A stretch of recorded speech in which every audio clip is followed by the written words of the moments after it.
Back to camera comparison season, it seems, again with the release of the iPhone 16 Pro Max, which I have here, up against the Vivo X100 Ultra and the Samsung Galaxy S24 Ultra. Front-facing cameras, I'm swapping over the audio sources so we can listen to which one has the best microphones out of the three, and it's 4K 30 frames per second at the moment, testing the stability here of our front-facing cameras. A short jog to see which one is the steadiest. And they are using, of course, electronic image stabilization right now with their front-facing cameras. Rear cameras, main camera at the moment with its optical image stabilization. Short jog, testing that stability. Which one do you think is the steadiest? I'll go over to the ultra-wide now on all of them. So iPhone, the Vivo, and the Samsung. Here they're using just electronic image stabilization. Panning around, just walking a little bit. We shouldn't see any of that annoying judder. Hopefully not. As I do this, now I just pan a little bit slower. Should be very smooth across all three of these flagships. And it is a little bit windy. There is a breeze, so this is going to be a good test of the microphone quality. Now I'll take it up to their zoom maximum, so here we go. This is now 5 times, 3.7, and 5 times with the iPhone. And looking at the screens, it looks like there's definitely one that looks a little bit clearer and a little bit more steady than the other two. Take it up to 10 times now. 10 times preset across all two of the Androids, and I have to manually do this, just get it to, there we go, that is now 10 with the iPhone 16 Pro Max. Moved over now to 60 frames per second. This should look a lot smoother than the 30, of course. Double the frame rate. And yeah, two of the phones do support also 120 frames per second. Another short jog, 4K 60, to see which of these three phones is the steadiest. Let me know in the comments which one you think is the steadiest and is least affected by quite a breeze right now. So it is a little windy. Low light, 4K 30 frames per second. I can see that Apple, even with the iPhone 16 Pro Max, it has not fixed the lens flare. So you get those little like reflections, a little light moving all about. And if I move up to the sky, it looks like, oh, there's, UFOs in the sky. See them, look how fast they move. Wow. I'm sure half of those UFO claims are just iPhone lens flare and silly people. Anyway, onto the cameras. You can see that the quality has definitely dropped down. Stabilization not quite as good as before. And low light, these smaller sensors are struggling a little bit. Although we do have a 1-inch sensor with our Vivo, will that make a difference? And just a short jog to see which one is the steadiest in low light conditions here.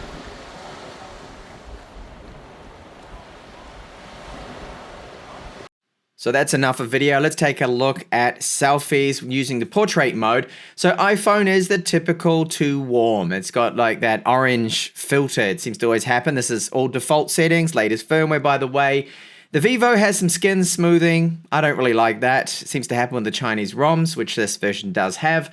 And then the S24 Ultra. So Samsung, I think, is the best here for selfies. You get a good amount of detail. Skin tones look pretty much natural. They're not bad.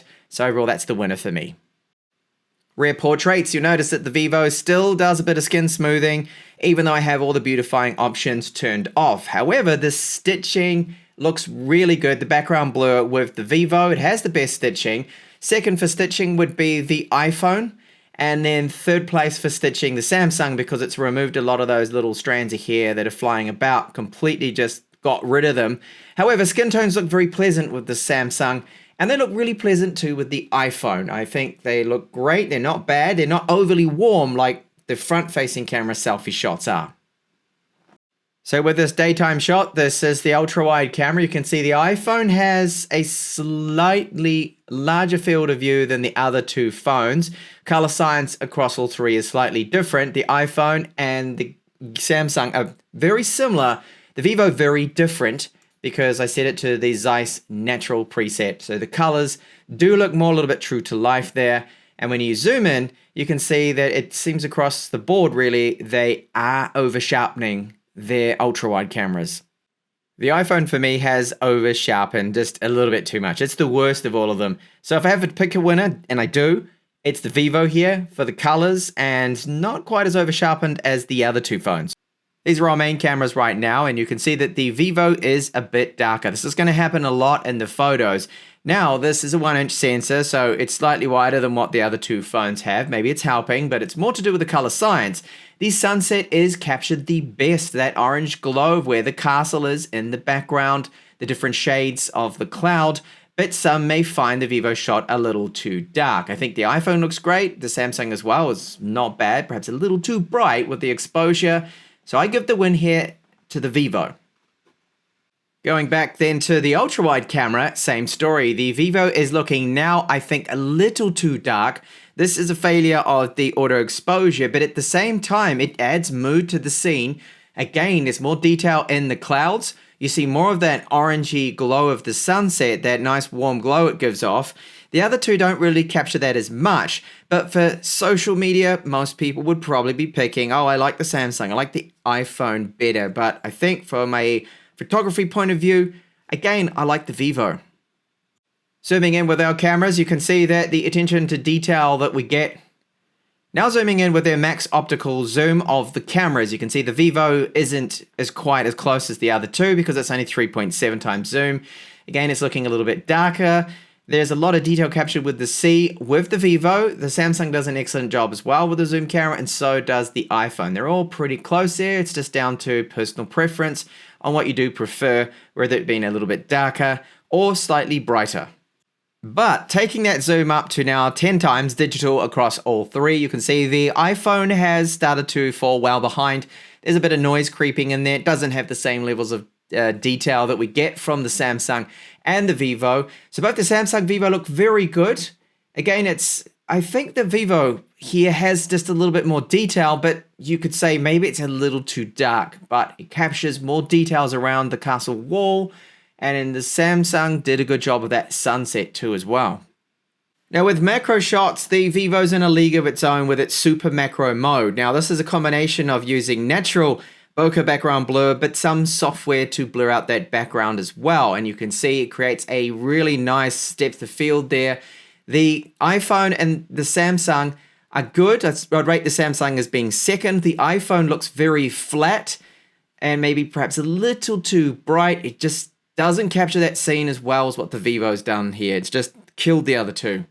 This shot I like because we've got a classic Porsche 911 and it's a lovely shot of the coast with the clouds. It's a bit different than the typical clear blue skies. It's been stormy, but the Vivo, I feel, captures it, but at the same time, a little too dark.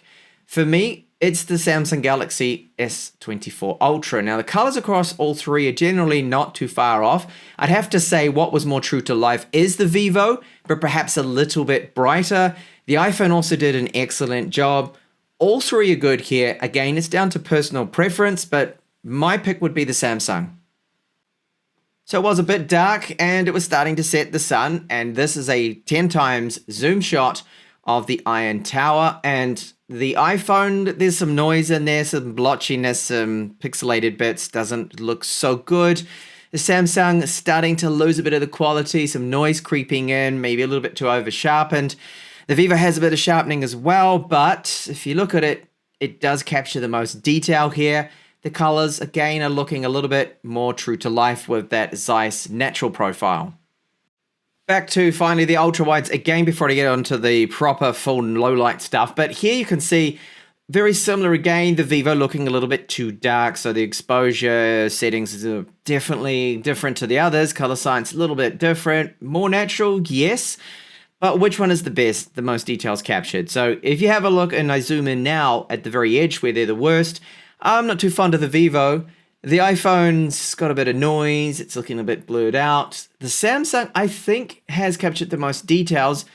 Yes, maybe a tad over sharpened, but all up, looking at the overall image, I prefer the Samsung. What do you think?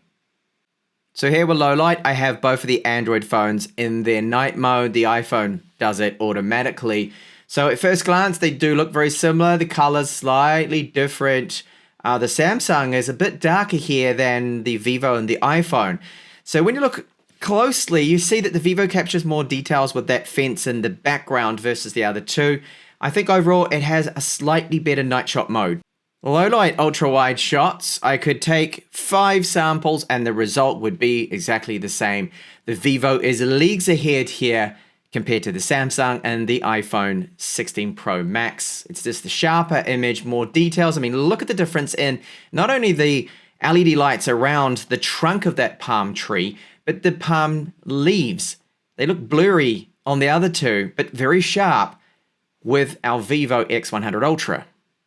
Finally, it would not be one of my camera comparisons without one of my lovely cats. So this is Vera, the star of the channel, and you can see the right shot. That's the Samsung. Her white fur isn't that white. It's almost got a bit of a bluish tint to it. It's more like what is represented with the iPhone and the Vivo. There should be a slight little bit of cream color to it because she rolls in the dirt, so a little bit of brown in there. So the colors looking more accurate again with that Zeiss color mode, but the iPhone got the colors the best here this time around. However, slightly more details with the Vivo, and I think it's taken it there. So the nighttime photography for me went to the Vivo. And our video quality, I'd have to say the selfie footage, the vlog footage, iPhone looked to be the most steady, stable. And during the day, the 4K, I'd have to say the iPhone had the stability the best out of the other two. The Vivo looked very good, so did the Samsung. Zoom shots, probably the iPhone with the video there. However, night video was really disappointing with the iPhone. It did not look good at all. The stability kind of fell to bits. It was a lot more shaky than what we've seen with the daytime footage. It looked blurry. The Samsung looked a bit blurry. It was the Vivo with the nighttime video that was definitely dominating there. Now, macro shots, the Vivo, it had that. And as mentioned, the night shots, definitely with the Vivo. And what about daytime stills and ultra wide? It's a cross between all three of them, really, depending on your preferences with color. Now, if you want more moody looking photos, more of something that's not designed for social media and more true to life colors, I would say go for the Vivo then if you're going to pick out of these three phones here. For selfies, I found that was the Samsung. It produced the more pleasant, more detailed looking selfies. And then for portraits, stitching was very good on the Vivo, but some skin smoothing happening. So I do prefer the iPhone portrait shots. And finally, microphone quality, the audio.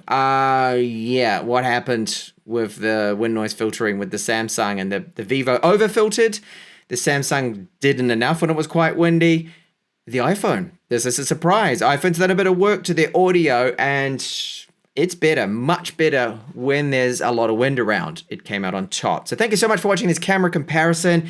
Did you agree with my findings here? Let me know in the comments what you thought was best at what, and I hope to see you in the next one.